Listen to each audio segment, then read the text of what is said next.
Today I'm going to talk to you guys about how the brain's master clock can regulate water intake to prevent you from becoming dehydrated overnight. So this is an image of the hypothalamus, and the hypothalamus is one of the oldest structures in the brain. Within the hypothalamus lies the brain's master clock, so these two oval shapes here. And it's also known as the suprachiasmatic nucleus. So the eye receives information about the time of day, whether it's daytime or nighttime, and then transmits this information to the brain's clock. Once the brain's clock receives this information, it's believed that it then transmits this information to other brain areas so that they can rhythmically adjust body functions such as temperature, sleep, or thirst so that they're properly adapted to the right time of day. So while these concepts are commonly accepted, it's unclear if or how the clock is capable of achieving these tasks. And so to address this question, I've chosen to focus on one of these body functions, which is thirst. And I'm interested in knowing how the clock can regulate thirst. So this is a graph of the average profile of water intake in mice over a period of 24 hours. And so mice are nocturnal animals, so when the lights are turned off, as represented by this black bar, the animals are awake. And when the lights are turned on, the animals are asleep, represented by the white bar. So as you would expect, the animals drink more water when they're awake. But what's interesting is that animals tend to drink a lot of water right before going to sleep. And we became interested in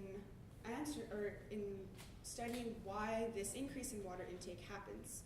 So we've termed this period of increased water intake as the anticipatory period, and we wanted to know if there were any changes in the animal's physiological state that would account for an increase in thirst.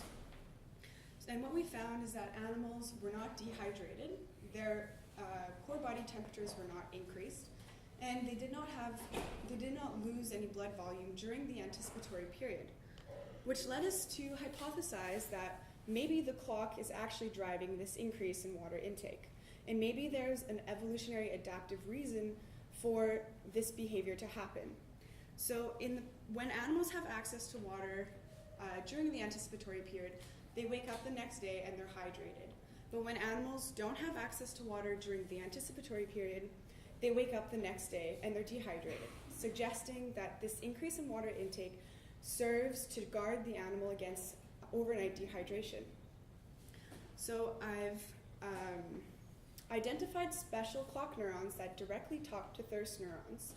And I was then interested in knowing if this neural connection was actually capable of driving thirst in an animal.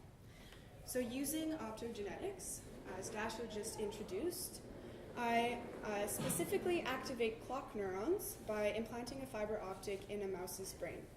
And so this tool is really great because it allows us to understand which neurons talk to who, and when they do talk to each other, what happens and what behaviors can arise.